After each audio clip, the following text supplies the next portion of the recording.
नमस्कार, आप देख रहे हैं सी न्यूज़ भारत और मैं हूं आपके साथ आकांक्षा यादव। वक्त हो चुका है न्यूज़ बुलेटिन का, तो चलिए निगाह डालते हैं इस वक्त की खास खबरों पर। ईंट पत्थर फेंकने और लाठी डंडे हाथ में लेकर मारपीट करने और महिला को घर से जबरन खींचकर ले जाने की यह वीडियो कैंट थाना क्षेत्र की है, जहां लगता है कि दबंगों में कानून का कोई खौफ नहीं है। दरअसल कैंट थाना क्षेत्र के मोहनपुर नकटिया निवासी श्रीराम माली हैं और पुलिस अफसरों के बंगलों में काम करते हैं। श्रीराम का आरोप है कि उनका बेटा दुकान पर कुछ सामान खरीदने गया था, तभी वहां मौजूद कुछ लोगों ने उनके बेटे को शराब के नशे में गालियां दी और जब बेटे ने गाली देने को मना किया तो उनके साथ मारपीट की। बेटे ने जब अपने पिता को घटना के बारे में बताया तो पिता ने दबंगों से शिकायत की, जिस पर आधा दर्जन दबंगों ने उनके घर पर धावा बोल दिया। दबंगों के हाथों में धारदार हथियार, लाठी डंडे और ईंट पत्थर थे। दबंगों ने वहां जमकर पथराव किया, जिससे मोहल्ले में भगदड़ मच गई। इतना ही नहीं, दबंगों ने श्रीराम के घर में घुसकर मारपीट की, महिलाओं के साथ अभद्रता की और एक महिला का अपहरण करके ले जाने लगे। ये पूरी घटना वहां लगे सीसीटीवी में कैद हो गई। वहीं इस मामले में एसपी सिटी रविंद्र कुमार का कहना है कि कैंट निवासी श्रीराम के बेटे के साथ पड़ोस की ही रहने वाले कुछ लोगों ने मारपीट की और फिर घर में घुसकर भी मारपीट की व महिलाओं के साथ अभद्रता की।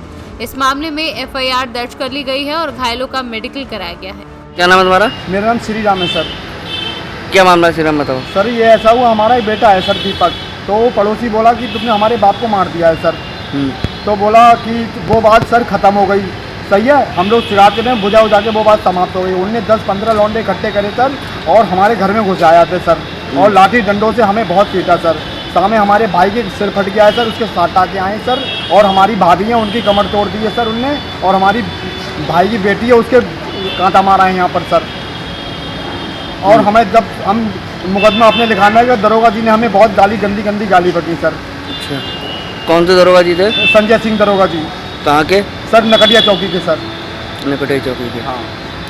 अब आप क्या चाहते हो? सर यही चाहते हैं कि वो लोग जेल जाएं सर। हम बहुत उनसे 4 मुकदमे उन पर चल रहे हैं सर पहले ही से सर। सर एक कैंट थाना क्षेत्र का वीडियो वायरल हो रहा है, कौन लोग हैं जो मारपीट कर रहे हैं, क्या कार्रवाई की जा रही है? एक वादी हैं श्रीराम, जिनके द्वारा थाना कैंट पर एक तहरीर दी गई। इनके द्वारा बताया गया कि ये ग्राम मोहनपुर नकटिया के रहने वाले हैं और अपने ही गांव के एक व्यक्ति है टिंकू, जहां पे इनका बेटा दीपक कुछ परचून की सामान लेने गया था। वहां पर जो खड़े व्यक्ति हैं, इसका नाम लखन एवं अन्य लोग हैं, इसको गाली देने लगे। इसके बाद में ये सभी लोग एक राय होकर इनके घर पे आए और लाठी डंडों से वार किए। इनके घर के महिलाओं के साथ अभद्र व्यवहार किया। इनके चलते इनके चोटें भी आई हैं, इनका मेडिकल रिपोर्ट भी है। इसके आधार पर थाना कैंट पर मुकदमा पंजीकृत किया जा रहा है। जो भी लोग इसमें दोषी होंगे उनको गिरफ्तार कर अगली विधिक कार्रवाई सुनिश्चित कराई जाएगी। बरेली से सीनू संवाददाता विनय चौहान की रिपोर्ट। बड़ी खबर बगहा से है, जहां वाल्मीकि नगर थाना अध्यक्ष अर्जुन कुमार को वर्दी का रौब दिखाना महंगा पड़ गया। वाल्मीकि नगर थाना में तैनात थानाध्यक्ष अर्जुन कुमार की मौजूदगी में चालक ने एक युवक को थप्पड़ जड़ दिया, जिसके बाद मौके पर मौजूद लोगों ने युवक की पिटाई देख हंगामा करने लगे। बता दें कि थानेदार के किसी कार्य से बगहा आए हुए थे। इसी दौरान थानेदार के चालक ने सरकारी गाड़ी में टच होने का आरोप लगाकर एक बाइक सवार युवक को थप्पड़ जड़ दिया। फिर लोगों ने थानेदार और चालक दोनों को घेर लिया और उनका विरोध शुरू कर दिया। इस दौरान लोगों ने थानेदार के साथ आए चालक को थप्पड़ जड़ दिया। थानेदार की सूचना पर पहुंची पटकौली ओपी की पुलिस ने मामले को शांत कराया और काफी मशक्कत के बाद थानेदार अर्जुन कुमार और चालक को लोगों ने छोड़ा। इस बीच पुलिस के एक पदाधिकारी और चालक बिल्कुल लाचार दिखे। हमारे हैं बेवजह गाड़ी सटी है, केवल मेरी हेलमेट थी, हेलमेट सटा इनके थोड़े से गाड़ी में, उस पर एक थप्पड़ कस के मारा ड्राइवर। ये कहाँ की गाड़ी है? रंगदारी के पुलिस वाला। ये पुलिस वाले मारे हैं? ड्राइवर है, ड्राइवर। जी। पुलिस वाले भी नहीं थे, ड्राइवर थे, बेवजह मारे बिना मतलब के। ये भी नहीं देखे कौन है क्या है। बिहार से सीनू संवाददाता समीउल्लाह काश्मी की रिपोर्ट। झांसी में आज सीपरी बाजार थाना क्षेत्र में महिला की गला दबाकर की गई महिला की हत्या सिर्फ इसलिए की गई कि उसने अपने प्रेमी के लिए खाना नहीं बनाया। गुस्साए प्रेमी ने अपने साथी के साथ मिलकर महिला को मौत के घाट उतार दिया। वहीं एसएसपी शिवरी मीना के निर्देशन में सीपरी पुलिस ने आज घटना से पर्दा उठा दिया है। दिनों बड़ागांव थाना क्षेत्र में एक विद्युत ट्रांसफार्मर का जो सामान था वो चोरी हुआ था। उसमें एक काफ़ी बड़े गैंग को ट्रैक करने का प्रयास पुलिस कर रही थी। बीती रात्रि में 11 से 1 बजे के बीच में चेकिंग लगाई गई थी। उस चेकिंग के दौरान कुछ युवक बाइक से आते दिखे, जिनको रोकने का प्रयास किया तो रोकने की जगह भागने लगे, पुलिस पर फायर किया। बदले में पुलिस ने भी उनके ऊपर फायर किया, जिसमें एक बदमाश को गोली लगी, दूसरा बदमाश पकड़ा गया। उनके पास से 50,000 रुपये बरामद हुए, 2 तमंचे और चोरी की बाइक बरामद हुई। पूछताछ में उन्होंने ये बात बताई कि पिछले दिनों बड़ागांव थाना क्षेत्र में जो ट्रांसफार्मर का जो सामान चोरी हुआ था, उस घटना में वो लोग संलिप्त थे। ये काफ़ी बड़ा गैंग है, अंतर जनपदीय गैंग है और इसने काफ़ी घटनाओं को यहाँ पे कार्य किया है। सर लोकल का कोई आदमी सर इनके साथ था बड़ा हुआ घटना सर? जी हाँ, जो अभी ग्रुप का सरगना है वो पकड़ा गया है। उसने बताया है कि वो विभिन्न जनपदों में घूम कर जो आपराधिक किस्म के लोग हैं उनसे सूचना एकत्रित कर घटनाएं कारित करें। Bureau report C news. आज किसान आंदोलन के 8वें दिन किसान नेता ने धरना स्थल पर मीडिया को संबोधित किया। उन्होंने वन विभाग पर जन सूचना अधिकार से प्राप्त दस्तावेजों के आधार पर भ्रष्टाचार के गंभीर आरोप लगाए। कहा कि अधिकारी अपने अधीनस्थों को बचाने के लिए जांच नहीं कराते, लेकिन वह भ्रष्टाचार में लिप्त विभागों का खुलासा करते रहेंगे। किसान रक्षा पार्टी के बैनर तले 8 दिन से धरने पर बैठे हैं, उनकी सुनवाई नहीं हुई है। किसान नेता गौरी शंकर विधवा व मुदित चिरवारिया ने संयुक्त रूप से मीडिया को संबोधित करते हुए कहा कि विभाग भ्रष्टाचार में डूबे हैं, अधिकारी अधीनस्थों को बचाने में लगे हैं। यही कारण है कि उनकी मांगों का संज्ञान नहीं लिया जा रहा है। अधिकारी जांच भले न करे, वह विभागों के भ्रष्टाचार की पोल खोल के रहेंगे। जो भी विभाग काम कर रहा है उसकी जांच करवा ले। जब 2018 के 1 साल 2018 के 2 ब्लॉकों का ये मामला है, सिर्फ झांसी जिले के, तो बुंदेलखंड का आप कल्पना कीजिए कि अरबों रुपए का कितना बड़ा घोटाला होता है और वो प्रति वर्ष होता है। ये जो हम आप लोगों को सूचना दे रहे हैं, मैं सबूत के दे रहे हैं, वही सूचना लेके, वही प्रपत्र लेके कल हम जाएंगे कमिश्नर महोदय के। आपने संसद का जी के घेराव की बात की है? वो कल मैं जाऊंगा सर, क्योंकि हमने डीएम साहब के यहाँ देख लिया, एसडीएम को अवगत करा दिया, डीएम साहब को अवगत करा दिया, सिंचाई विभाग को अवगत करा दिया। अब जो हमारे राजनीतिक पूरे मुख्य आपने जो आरोप लगाया है वो वन विभाग से रिलेटिव है? न सिर्फ वन विभाग से है। हमारा मतलब ये कहने का आज यहाँ इस बीच में आंदोलन के बीच में ये प्रेस रखने का कि हम लोगों की जो आत्महत्याएं हो रही हैं, हम लोग जो पलायन कर रहे हैं, हमारी खाली यही समस्या नहीं है। कहने का ये भी तात्पर्य है कि जो हम लेके बैठे हैं वो तो है ही, इसके अलावा समस्याओं का कितना बड़ा भंडार है हमारे ऊपर, हम अब वो भी मैं सभी को आपको दिखाएंगे। अधिकारियों के द्वारा हमारा कितना उत्पीड़न होता है और कितना शोषण होता है वो हम अब आप लोगों को दिखाएंगे। जांच के परिणाम क्या होते हैं वो भी मैं आप लोगों को दिखाऊंगा। मैं कमिश्नर साहब से मांग करूंगा लिखित में कि जब जो भी जांच हो उसमें एक किसान, आप जिसका मर्जी, वो हमारा होना चाहिए, आपका दलाल नहीं होना चाहिए, एक किसान और एक पत्रकार बंधु, ये 2 उस टीम में शामिल होंगे जो ये टीम जांच की बनेगी। इन दोनों के सामने जांच होगी, तो उसके जो परिणाम निकले वो परिणामों में उस अधिकारी, संबंधित अधिकारी को उसका दंड मिले। तो एक हमारे पास एक हथियार है बड़ा, देखो उसके पहले हम सरकार का कुछ नहीं कर सकते, हम इन अधिकारियों के कुछ भी करने लायक नहीं है। फिर हम जो कर सकते हैं वो करेंगे। बुंदेलखंड का एक इतिहास रहा है कि सपा ने जब भ्रष्टाचार किया और दादागिरी की तो हम लोग चिल्लाए नहीं, बोले नहीं, हमें जब मौका आया तो बटन दबाया हमने। यही बासापा के साथ हुआ। और जब दोनों बटन में भी खेल हो रहा है, बटन का खेल वो अब हम उस पर नहीं, जो हमारी उस पर सोच चल रही है, उस पर हम लोगों की चर्चा चल रही है। बटन का खेल कैसे तोड़े? बटन का खेल हिंदुस्तान के किसानों से बड़ा नहीं है, क्योंकि हम 79% हैं हम लोग। बटन का खेल और सब खेल हमसे शुरू होता है और हम पे खत्म होता है। अगर आप शुरू होता है, खत्म होता है, 9 महीने दिल्ली में बैठे होते हैं। दिल्ली में बैठे हैं तो एक जितना बड़ी बीमारी हो उतनी बड़ा तो इलाज चाहिए भाई। अगर कैंसर है तो क्या 2 दिन में आप उम्मीद करते हैं कि सही हो जाएगा? मतलब ये जब से जैसे 9 महीने में नवजीवन की उत्पत्ति होती है, नवजीवन की बाद से संबंधित मुद्दा है। अगर वन विभाग काम करता तो हमारे यहाँ बारिश होती, अच्छी फसलें होती तो हम लोग सब। अभी आपका कहना था किसानों को सरकार पैसा नहीं दे रही, जो सरकारों को लाभ मिलता है वो नहीं दे रही। किसानों से संबंधित यही मुद्दा है, वो इसके लिए हम बैठे हैं। तो किसानों का कोई मुद्दा नहीं, इसके लिए बैठे हैं। आज का वन विभाग का मामला है।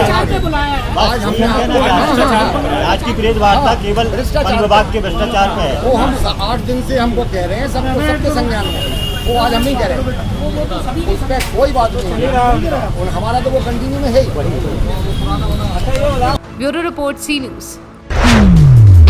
चतरा जिले में परिवहन विभाग की लाख कोशिशों के बावजूद भी सड़क दुर्घटनाएं थमने का नाम नहीं ले रही हैं। तेज रफ्तार के कारण हर रोज कई लोग मौत के काल में समा रहे हैं, बावजूद लोग स्पीड पर ब्रेक नहीं लगा रहे हैं। ताजा मामला सिमरिया थाना क्षेत्र के जबड़ा गांव के समीप का है, जहां पर तेज रफ्तार में दो बाइक सवार की टक्कर हो गई।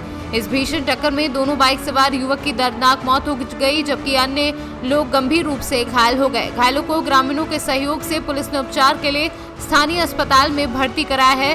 वहीं घायल युवक की स्थिति गंभीर बताई जा रही है, जिसे चिकित्सकों ने बेहतर इलाज के लिए हजारीबाग रेफर कर दिया है।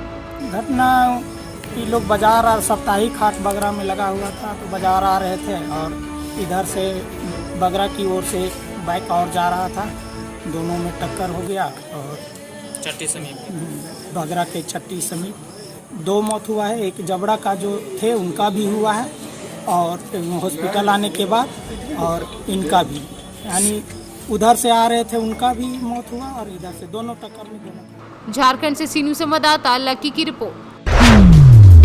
गया जिला के बाराचट्टी थाना क्षेत्र के बजरकर पंचायत के अदलपुर गांव निवासी 50 वर्षीय किशोर प्रसाद के आहर में डूबने से मौत हो गई। किशोर प्रसाद अपनी रोजी रोटी की तलाश में झारखंड के रांची शहर में काम करते थे। अपनी चाची के दाह संस्कार के घटना के पूर्व कल ही अपने घर पहुंचे थे। दाह संस्कार के बाद अपने घर आए। शाम में गांव वालों ने उन्हें देखा घूम रहे हैं और उसके बाद वह नजर नहीं आए। उनकी लाश घर के बगल में आहर में तैरती हुई मिली। गांव के ग्रामीणों की जब नजर पड़ी तो देखा कि किशोर प्रसाद की लाश पानी में तैर रही है, जिसकी सूचना गांव वालों ने परिवार को दी और बाराचट्टी थाने को सूचना दी। मौके पर थाना के एसएचओ सच्चिदानंद सिंह पहुंचकर शव को अपने कब्जे में लेकर पोस्टमार्टम के लिए मगध मेडिकल कॉलेज भेजा। खोजे क्या सवेरे खोजा कोई है ये ना अभी तक कोई तीनल कोई बेटवा नहीं। लाइटिंग करे गया था। लेटरिंग करने गए थे, लगा पैर फिसल के कारण गिर गए ना। कितना उम्र है? 50 प्लस। उनका बाल बच्चा भी थे? कितने बाल बच्चा उनका? आप कौन हुए उनका? आप उनका बहू हुए? बड़ क्या नाम हुआ आपका? गया से सी न्यूज़ संवाददाता अशोक शर्मा की रिपोर्ट। हाथरस जिले में सादाबाद क्षेत्र के गांव टिकट में मंगलवार की सुबह एक होमगार्ड राकेश कुमार पुत्र सादौन सिंह निवासी गांव टिकैत नौगवा उम्र 38 वर्षीय ने हत्या कर ली। होमगार्ड का शव रजबहे के पास एक पेड़ से लटका हुआ मिला। इससे गांव में काफी सनसनी फैली है और इसके साथ ही सूचना मिलते ही मौके पर कोतवाल डीके सिसोदिया के साथ चौकी इंचार्ज भी मौके पर पहुंच गए और शव का पंचनामा कर पोस्टमार्टम के लिए भेज दिया। सीओ ने बताया कि मृतक और उसकी पत्नी में किसी बात को लेकर करीब 1 माह से झगड़ा चल रहा था और पत्नी घर पर नहीं आ रही थी, जिससे क्षुब्ध होकर होमगार्ड ने ये कदम उठा लिया। अच्छा, ये क्या घटना हुई है? ये जो होमगार्ड जो ड्यूटी, ये तो रात में जैसे 9 बजे तक 8:30 बजे हाँ, और सवेरे 10 बजे तक ऐसा आ। तो क्या लग रहा है ये किसी ने हत्या की है या फिर नहीं? हत्या तो ये सामने ही है, अपने आप लग रहा है? कोई पारिवारिक कलेश वगैरह चल रही थी? ऐसा तो नहीं, बाकी मतलब अभी तो इसकी घरवाली है, बहू है, वो भी नहीं थी यहाँ पर, वो अपने गाँव में है। कोई आशंका लग रही है, किसी का आरोप लग सकता है? नहीं, आरोप तो देखो किस पे लगाओगे, बताओ। जो घर में माँ बाप से कोई लड़ाई नहीं और कोई किसी से उन्होंने लड़ाई नहीं और बहू उसकी है नहीं यहाँ पर। ठीक। हाथरस से सी न्यूज़ संवाददाता प्रशांत अग्रवाल की रिपोर्ट। हाथरस जिले के सादाबाद क्षेत्र में डिफा फाउंडेशन द्वारा केजीएन आरोग्य चिकित्सालय सुभाष गली में लगाया गया। इस वैक्सीनेशन का उद्घाटन सादाबाद उप जिलाधिकारी अंजलि गंगवार और पूर्व उप जिलाधिकारी व ओसी कलेक्टर राजेश कुमार ने किया। उप जिलाधिकारी अंजलि गंगवार ने कहा कि डिफा फाउंडेशन द्वारा जो वैक्सीनेशन कैंप लगाया गया है वो बहुत ही सराहनीय है। इस तरह के कैंप से अधिक लोगों को वैक्सीन लगाई जा सकती है। इस मौके पर डॉक्टर नूर मोहम्मद, शैलेंद्र नगाइच एडवोकेट, दिवाकर शर्मा एडवोकेट व अन्य लोगों ने सहयोग किया। सर आपका नाम? मेरा नाम शैलेंद्र नगाइच है। ये डिफा फाउंडेशन वैक्सीन कैंप जो 10 अगस्त को लगाया गया है, ये क्या है? ये वैक्सीनेशन शिविर का आयोजन किया था हम लोगों ने कल। जैसा कि आप सभी लोग जानते हैं और हमारे व्यूअर्स भी जानते हैं कि आजकल वैक्सीनेशन की काफ़ी दिक्कत आ रही है, तो लोगों की और आम जनता की सहूलियत के लिए हम लोगों ने वैक्सीनेशन शिविर का आयोजन कराया था कल। जिसमें कि सभी लोगों को आसानी से वैक्सीनेशन मुहैया हो सके और कोविड की जो महामारी है उससे अधिकाधिक लोगों को बचाया जा सके। इसमें समथिंग कितने लोगों ने भाग लिया होगा? इसमें 150 वैक्सीनेशन हुए का और कई सारे लोग बिना लगवाए भी जा चुके क्योंकि वैक्सीनेशन जो थी वो ख़त्म हो गई थी। तो प्रॉब्ली जल्दी हम दूसरा एक और शिविर आयोजित करवाएंगे और जो लोग रह गए हैं उनको वैक्सीनेट करवाएंगे। सर आपका नाम? मेरा नाम डॉक्टर नूर मोहम्मद है और मैं डिफा फाउंडेशन का चेयरमैन हूँ। ये जो कल आपने आयोजन किया है ये क्या है? जैसे कि सभी लोग जानते हैं कि वैक्सीनेशन बहुत ज़ोरों शोरों से सरकार करा रही है और काफ़ी संख्या में लोग वैक्सीनेशन कराने पहुंच भी रहे हैं, मगर क्या है कि भीड़ अत्यधिक होने के कारण और वैक्सीन की उपलब्धता पूरी तरह से उपलब्ध न होने के कारण तो काफ़ी लोग वैक्सीनेशन से वंचित रह जाते हैं।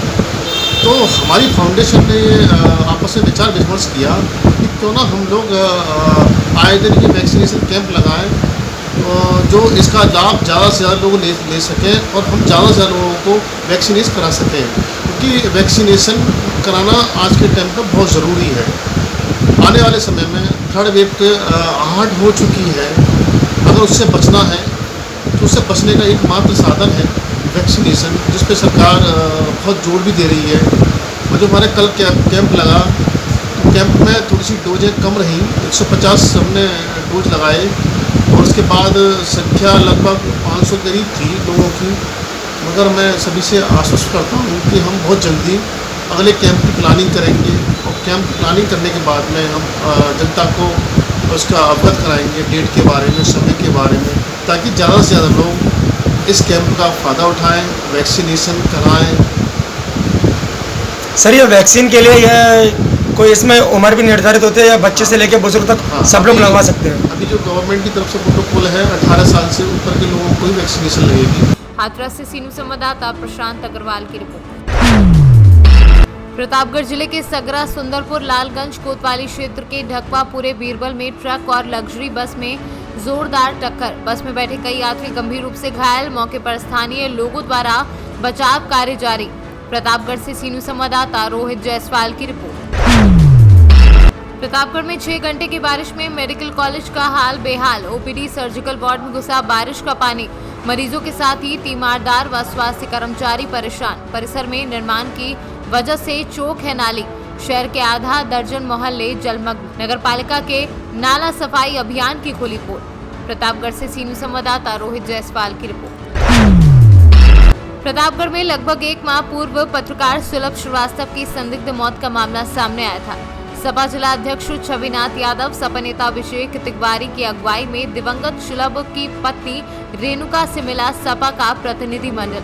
सपा के राष्ट्रीय अध्यक्ष अखिलेश यादव की तरफ से 1 लाख रुपए का चेक दिवंगत पत्रकार की पत्नी को दिया। सपा के नेताओं ने सरकार पर दिवंगत पत्रकार के परिवार को सहायता राशि न देने की निंदा की। हम उस समय जेल में थे और जब हम आए राष्ट्रीय अध्यक्ष से मिले और पार्टी के महासचिव हमारे साथ गिलानी जी भी गए। हम लोगों ने बताया, परिवार की भी स्थिति बताया और जनपद के जो स्थितियाँ है उसको भी बताया और जिस तरीके से सुलभ श्रीवास्तव जी के साथ घटना हुई तो संदिग्ध आज भी उसका कोई खुलासा नहीं हो पाया। जो जांच चल रही है उसका भी कोई खुलासा नहीं हो पाया है। और हम लोगों की बात राष्ट्रीय अध्यक्ष ने सुना और सुनने के बाद समाजवादी पार्टी के राष्ट्रीय अध्यक्ष अखिलेश यादव जी ने 1 लाख रुपए की मदद करने की बात की और आज से 3 दिन पहले चेक आया। आज उसी को देने के लिए हम लोग पीड़ित परिवार के बीच में आए थे। और जिस तरीके से उनका भी आपने बयान सुना होगा, जिस तरीके से उनका हम ये कह सकते हैं कि उन्होंने आरोप लगाया इस सरकार के ऊपर, उनको जनपद में नौकरी दी जाएगी। उन्होंने अभी आपके बीच में बताया उनको जहां नियुक्ति दी गई थी, जब वो परसों वहाँ नियुक्ति के लिए गई, जो है ज्वाइन करने के लिए गई, ना तो उनका रजिस्टर में कहीं नाम है, ना तो उनका कहीं जो है कंप्यूटर में नाम है, ना तो उनको आज तक अभी कोई ज्वाइनिंग लेटर मिला है। कहीं न कहीं भाजपा के लोग मीडिया के बंधुओं को भी इस दुख के समय भी उनको छानने का काम कर रहे हैं। मैं आप लोगों से अपनी बात और समाज की बात इसलिए कर रहा हूँ कि सही चीज़ समाज में आए, क्योंकि आप ऐसे स्तंभ हैं कि आप अपने परिवार के लोगों की बात समाज तक नहीं पहुँचा पाएंगे, तो बहुत ही दुखदाई है। पत्रकार बंधु श्रीवास्तव जी डेथ हुई थी और ये पूरे प्रतापगढ़ में बहुत चर्चा का विषय रहा। संदिग्ध हालात में मौत हुई। हमारी पार्टी की तरफ से हमारी पार्टी के समस्त पदाधिकारियों ने इसका संज्ञान लिया और ये बात लखनऊ तक माननीय राष्ट्रीय अध्यक्ष श्री अखिलेश यादव तक पहुँचाई। और जो अन्याय वर्तमान सरकार, वर्तमान पार्टी के लोगों ने, वर्तमान प्रशासन ने हमारी बहन के साथ किया, उनके साथ जो किया ये बहुत ही अपमानजनक है और ये बहुत ही दुखद है। आज राष्ट्रीय अध्यक्ष समाजवादी पार्टी श्री अखिलेश यादव जी के सौजन्य से 1 लाख रुपए का चेक हमारी बहन को दिया गया और उन्होंने आप सबके सामने ये बात स्वीकार की कि उनको जिस भी प्रकार का आश्वासन दिया गया, चाहे वो नौकरी का आश्वासन दिया गया या उनको किसी भी प्रकार की मदद का आश्वासन दिया गया, वो सिर्फ कागजों में ही मदद दिख रही है, ज़मीन के उसको देखा है। हम इसकी घोर निंदा करते हैं और प्रशासन से मांग करते हैं कि जिस तरह विपक्ष में रहते हुए हमारे राष्ट्रीय अध्यक्ष जी ने हमारी बहन की मदद की है, कम से कम इसको सोच विचार करते हुए सत्ता पक्ष के लोगों को अपनी आँख खोलनी चाहिए और जो चीज़ वादा करें वो वादा ज़मीन पे उतरे। प्रतापगढ़ से सीनू संवाददाता रोहित जायसवाल की रिपोर्ट। फिलहाल के लिए न्यूज़ बुलेटिन में बस इतना ही। देश और दुनिया की तमाम बड़ी खबरों के लिए देखते रहे सी न्यूज़ भारत।